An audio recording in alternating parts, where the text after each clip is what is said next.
Hey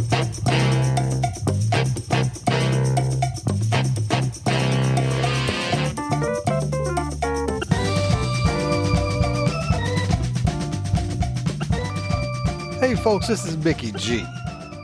You know, in many ways, sports has drama and storylines, just like music, theater, and in many ways, it's entertainment too.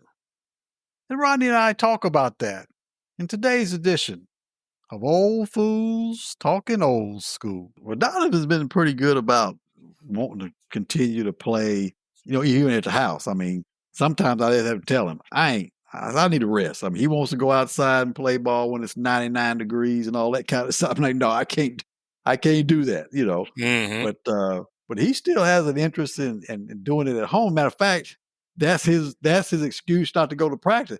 Papa, I can practice at home and I can get all the swings and I can play all. I said, well, my mind, I'm saying, yeah, you're right. Because, you go out there to practice, you're going to get to go up and bat maybe once, maybe twice. Where, yeah, at home, I can, we got a little screen and everything. I said, yeah, you can take all the reps, here at the house. Mm-hmm. But I'm just saying, I keep telling you need to go because you're part of a team, and if Mm-hmm. the other kids are going to be there, you should try to be there too.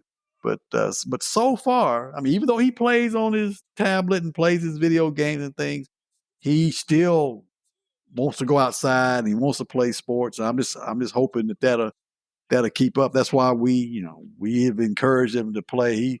He was playing almost all year round at one time. He was basketball, soccer, baseball. He was into taekwondo classes. He really likes bowling. He likes to go bowling. I mean, he's really been into a lot of different stuff. I just hope it keeps up. I hope it keeps up to the point that where he'll be into sports once he gets, bigger and maybe, a little bit better at it and don't get caught up in all he wants to do is be on the computer playing these video games. Mm-hmm. Mm-hmm. Oh yeah, it'll come. His interest in whatever sport will be based on what them little girls like. that's what the honey's like. That's where I'm gonna be. Yeah. I'm hoping it's going to be that way too. And I would like to see him, be adequate, I guess you could say, in multiple sports. And then if he wants to Yeah. concentrate on one that seem like his abilities are better at, that's fine. If he gets to the point to where just sort of like me, he so and played up to a certain level and then realized you ain't going pro, I don't have a problem with that either. Mm-hmm. I don't have a problem with that either. So we'll just have to see how it goes. And it's the main thing is like you said, making all around, not just. That's why these kids are getting so messed up with certain knees and injuries and stuff because they're concentrating. Your body is still developing, but they got them concentrating on one sport. And back when we was growing up, we played all sports. That's you're working with different muscle groups, and it just helps you be an all around player. And some of the these kids that are playing single sports, yeah, they have you doing the agility drills and stuff. But when you play other sports, you're doing them as a part of that sport.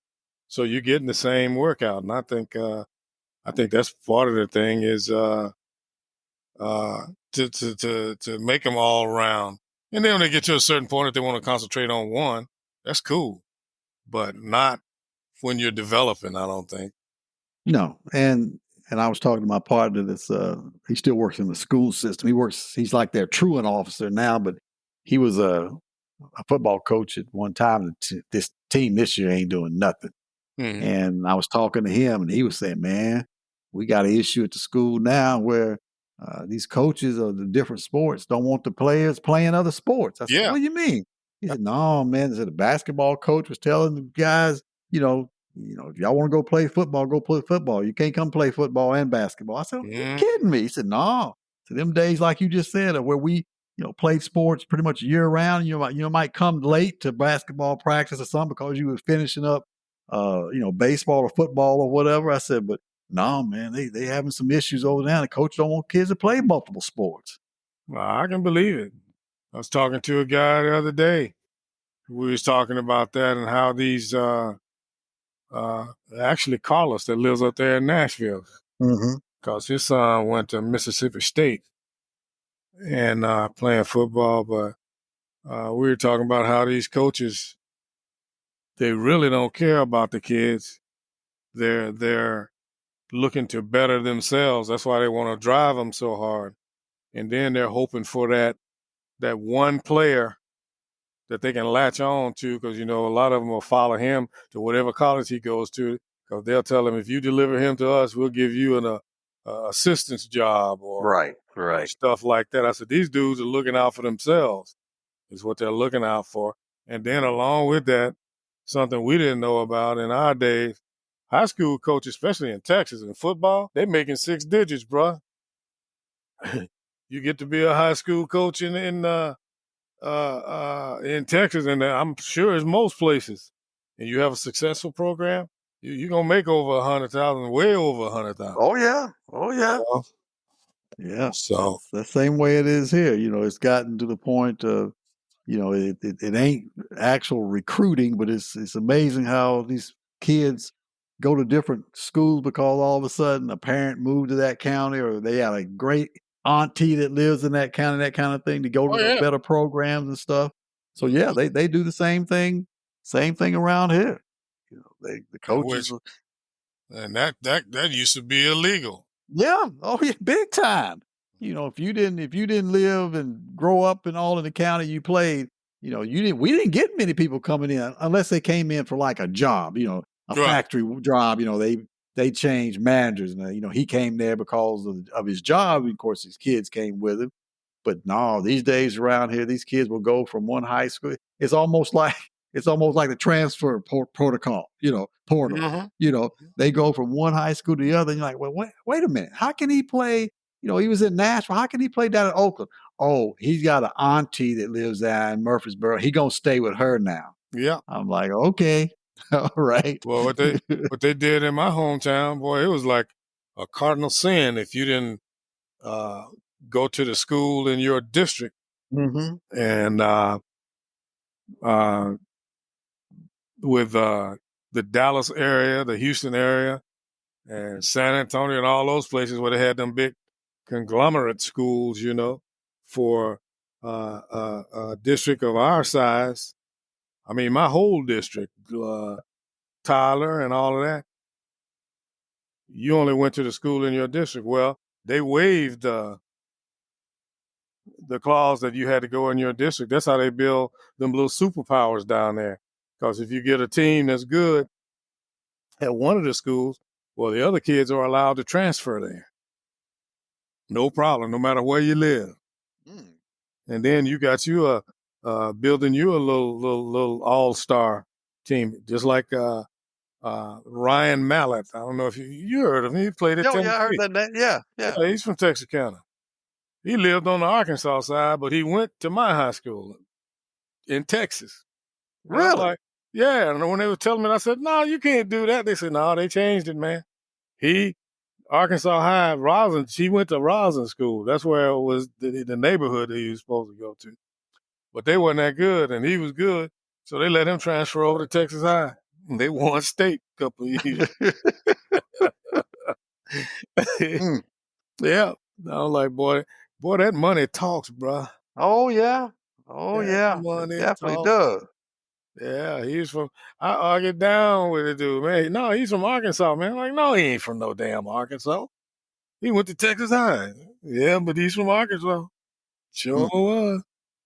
I was like, well, I'll be damned, because he went to Arkansas, University of Arkansas first, and then he transferred. He got he got to smoking all that weed, and they don't tell him what else he was doing, and that's why he messed himself up in the pros. Yeah, yeah. Mhm. But yeah, Uh, he's big old corn-fed boy. yeah, that's the way they're doing around here. 'Cause they got some powerhouses around here for the last probably 10 years. Usually one of the Murfreesboro teams was a powerhouse, Uh huh. and Uh-huh. they were getting all these players in and getting turf fields and the Oh Nike logos on the scoreboard and all that kind of stuff. And I'm yeah. like, Yep. yeah, it's none hit. At one time it seemed like that was all in Nashville. Them Mhm. Nashville teams ain't doing much of nothing anymore. It's all the Uh-huh. teams surrounding Nashville that's doing good. They spreading that wealth now. Yeah, yeah. They people who didn't want to live in Nashville because of all the crime and all the traffic was moving out to places like Murfreesboro. And now all of a sudden, yeah, I know the school right down from us, Oakland. Man, got that big Jordan logo up there on the scoreboard. They got turf put in and everything. And now I think just about every high school in the county's got artificial turf fields. Yeah. Man, my high school, they still use a grass field, but it looked like AstroTurf is kept so good. I remember Mr. Calcutt used to keep that clean. His wife was my second grade teacher. Mm-hmm. He got that thing, and whoever he trained after that, boy, they got that field looking nice. That matter of fact, they tore down our old gym, but they keeping that stadium, man. They done went in there and put in. I took Philip home with me one time. We went to a game. He said, "Dog, Dad, they put Oklahoma to shame." I'm like, "Yep, I've been telling you, son." They got a big old jumbotron and the smoke machines and got the little flimsy tunnel that they all run through and all that kind of stuff. And got highlight reels online of the games and individuals. They don't even have to, the parents don't even have to put together none. The school puts together a whole damn highlight reel of them if they want to send them Mm-hmm. off to school. I'm like, Yeah. Oh, yeah. we ain't never had that, you know? And they got because our football field is away from the school. But on the campus, they build an indoor facility for them to practice in when the weather's bad. I said an indoor Mm, mm, mm. AstroTurf. Got classrooms off on the side. Got a state of the art uh, weight room. What's that boy's name that came from there? He played with the Chicago Bears. He's a defensive back. Hell, I can't think of his name. Young boy. Anyway, he came in there and donated a state of the art. Bob Stoops went down there. They were recruiting somebody from Texas High and went in there and saw the weight room. He said, "Hell, we don't have this good of equipment in there." And Yeah. got big screen TVs around the whole perimeter of stuff, man. I was like, I peeped in there one day when I was back there. They gave us a tour on one of our class reunions, but I just peeped in there in the weight room. But I saw the indoor facility. I'm like, this is ridiculous. This is high school, man. Oh, yeah. This is high school. They do it here too. And the thing that's interesting about it, at least here, is the school system may pay 10% of Yep. those costs. It's Mm-hmm. the boosters who are paying the majority of the cost for these Yeah. turf fields and all this kind of stuff. Yeah. And And I'm hoping thinking, one of the alumni that's made it successful will donate. But yeah. check this out. Uh, Paul Miller used to play guard for us on our football team. But now he's a big time lawyer down there. Uh, and for some reason, he has always took to me, it's like, uh, one, because I was good in sports, but, he's just always been. Even today, if we had a reunion, I walk into a Rodney Turner. So consequently, when I need some legal advice, hey, Paul, what's up? So he started sending me these. This was right before they started building all this stuff. He sent me a letter asking for a donation to the Booster Club for all this stuff. I'm like, I ain't giving to that place down there. Many brothers they done messed over. Plus at that time my kids were in high school. Like, hell, y'all send my son's high school some money down there. And but yeah, that's what they do, man.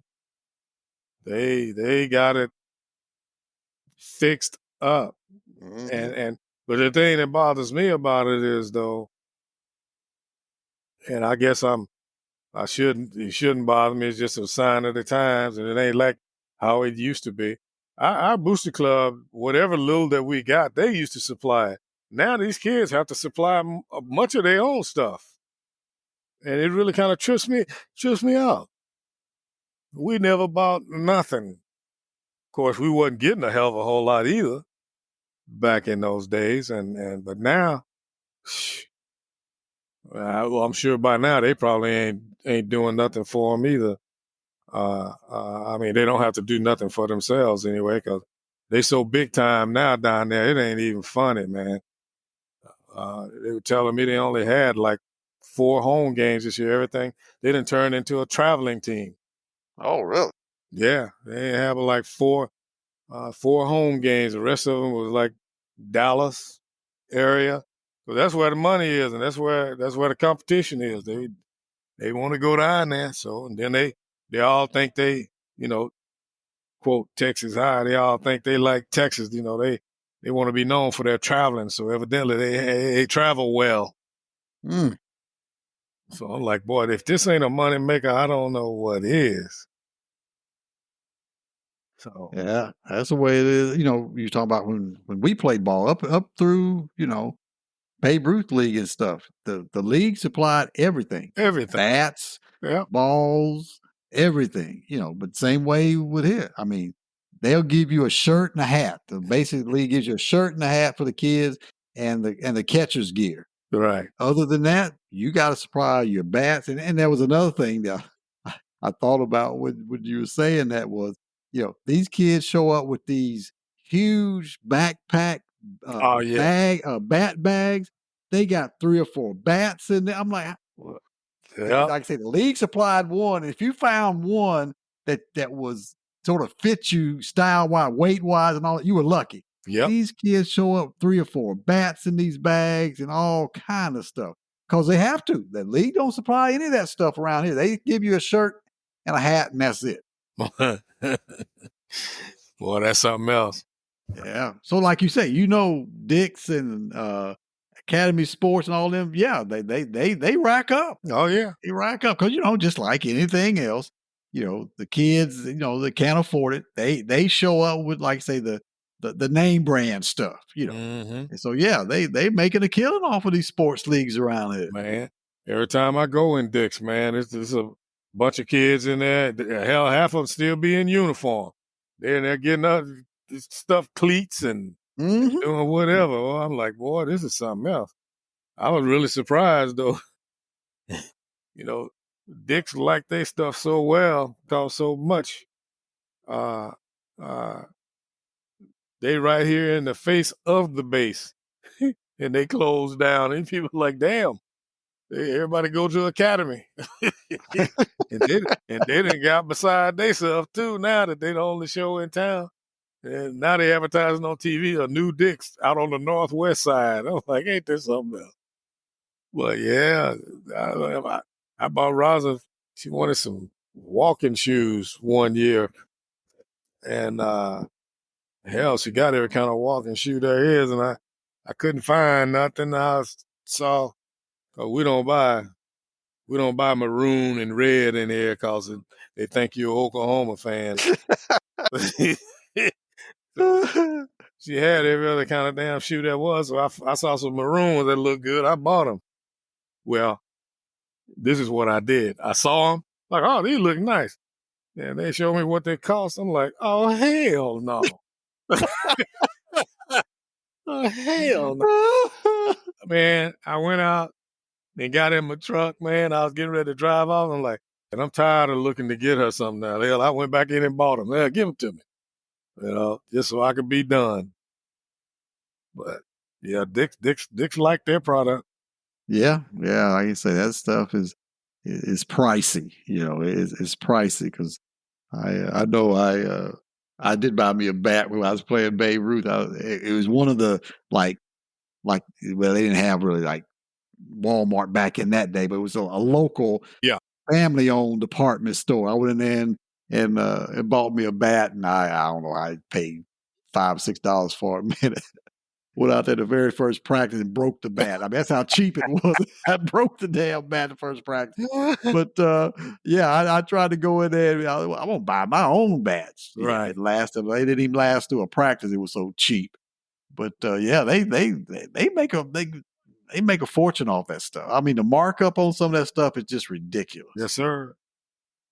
Yes, They sir. know they got a captive audience. The people need, like I said, you got to have it to play, and they got all the rules on what can play with, like with the bats and things. So yeah, they got a captive audience around it. Yeah, I'm telling you, man. We had this little old spot. What was Jerry's last name? I can't even think of Jerry last name, but he kind of took one of those. He had it was called Athletic Supply, and back in the 70s, that was some big stuff, It Hmm. was a little old bitty place, but he had all the stuff, man. And he's one of those uh, uh, high school athletic groupie kind of things. He got to know the players that were popular. And yeah, come on down to the store. I used to go down there, man. He didn't get too elaborate, but he used to give me wristbands and all that kind of stuff. And he gave me a discount on some. I bought some orange warm up, boy. You know how you be ate up with your school colors back then. Right. And but yeah, they were. You can see them now and see exactly who they are when you go to these games and see these people. Oh, that's what he was. But he was a nice guy. He was a nice guy, and And I was gonna say he sound like the owner or the sponsor, not the owner, but the sponsor of our Babe Ruth baseball team. Most of the sponsors of the team were like companies in town. yeah, Like uh-huh. our club, the Rotary Club, and Right. the VFW, and that they sponsored. He had a little market, and he also had like a little trucking company, so he sponsored our team. I used to always think he reminded me of Ted Turner. He took his sort of sponsorship of the team, and almost like he really wanted to be the coach of the team too. I remember he Hmm. went out and bought us a pitching machine. And this was 1974, 737. It wasn't them old kind with the arm that came around. It wasn't the one that had the two like tires. The ball went Right. through it was one with the old arm on it. He went out and bought a pitching machine, trying to make us the best team that we could be. But he'd come to practice. He'd be giving the coaches, hints and things about things. I'm like, boy, he reminds me of Ted Turner, like Yeah. he's the owner of the team. But yeah, Yeah. he went out and bought us a batting machine. Yeah, sure did. Yeah. Well, that's the way it was with us, man. Because I played for Conoco, Uh-huh. and the dude that had sponsored us with Conoco, he ended up developing the Road Runner. You know the little convenience stores on the interstate and stuff, and Oh yeah. up Uh-huh. there, yeah, yeah. He ended up doing that, but his name was Truman Arnold. His son he played with us. Truman was uh appeared to be like a frustrated old athlete. He was trying to make his son Tony into one. Tony didn't have no interest in sports whatsoever, but he had him in everything. So he's out there. I guess that's what his what do they call it now with that Trump does? He does something to expect something in return. Mm-hmm. Mm-hmm. Quid pro quo. And I guess he said, "Well, I'll sponsor this team, so my son damn sure gonna have a spot." That's right. So as you grow older and you see how things work, you see what was going on when you didn't know what was going on. But yeah, that was the days, boy. Yeah, I remember them well. We had those same kind of situations too, where we had coaches who had they kids playing on the team, and it seemed like they always wanted to get they kids into the game. Oh yeah. When all the kids playing knew that they were some of the worst players on the team, Hmm. but that was a kid, so they wanted to get their kids into the game. Oh yeah. Yeah, yeah, we had those kind of scenarios too growing up. Yeah, buddy. You know it. So, well, this. At first, I thought it was just a bunch of hot air, but Dion's son is a bad motor scooter, boy. He can I've throw seen it. him play. I've seen him play a little bit too. I mean, he's good, and your other boy out there, Hunter. Travis Hunter. Yeah, yeah. Yeah, he's good too. I saw his things over my Facebook feed about him and his girlfriend and his crib, and Yeah, yeah. I said, now I mean, I'm don't mean to be mean, but Hunter, he ain't the most handsome man. Not trying, not trying to be rude, but he ain't. And I'm thinking, now how you pulling something like that? It ain't because of your look. You ain't dashing. I mean, I will say that for Deion son. He's like his daddy. He's sort of Uh, a handsome young man. But now Travis Hunter, he ain't in that same league looks wise. But look what he pulling. I'm like, hey, money talks. yes, sir. It's called NIL, bruh. Yeah, that's what it takes. So, but yeah, he seemed like he's going to be uh, a good player if he keeps wanting to learn and wanting to. I was a little upset when he was out there showing off his Rolex and all that stuff last year. Hmm. I thought that was a little much, but I think he's got the ability if he just continues to try to hone his skill and master his trade. I think he's going to be okay. Yeah.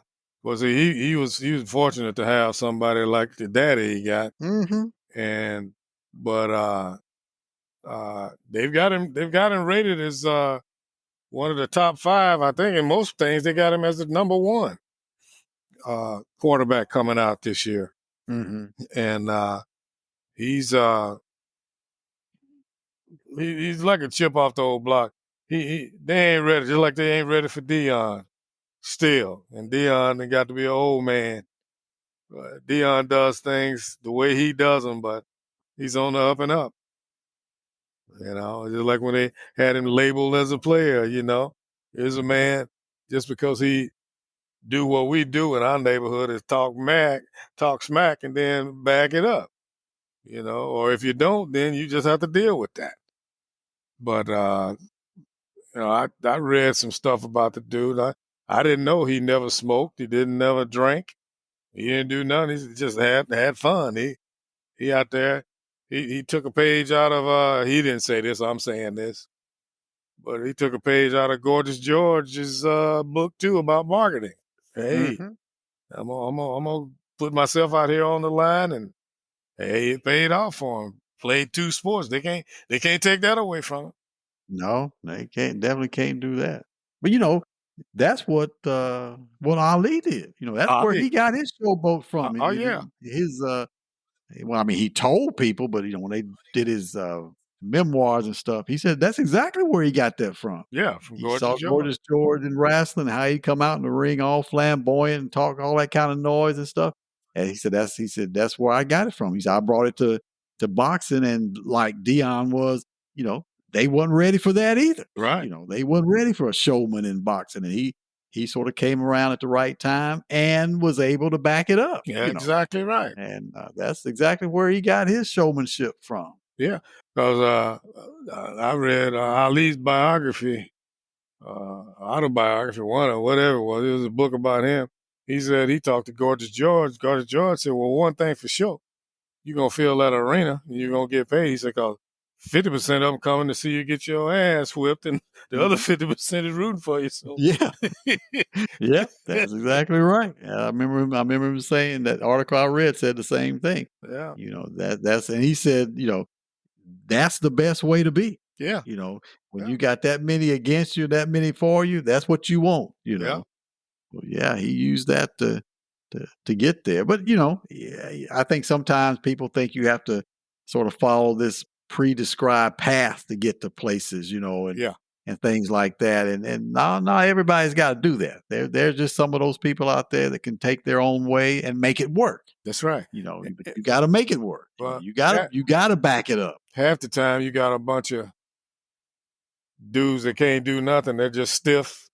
Hmm. You know what I mean? And they ain't got no kind of personality or no nothing with them. Uh, uh, but then when Johnny Manziel does it, it's all right. When Pete Maravich, even though he was quiet but he was flamboyant, it was all right. Elvis Presley with his no singing ass, it was all right. But when like Ali does it, there's some second guessing. Well, as they say, if you can back it up, it ain't bragging. And Ali did a lot of bragging. And he backed it up. Thank you all for joining us for this edition. See you next time on Old Fools Talking Old School. Until then, this is Mickey G. Hey.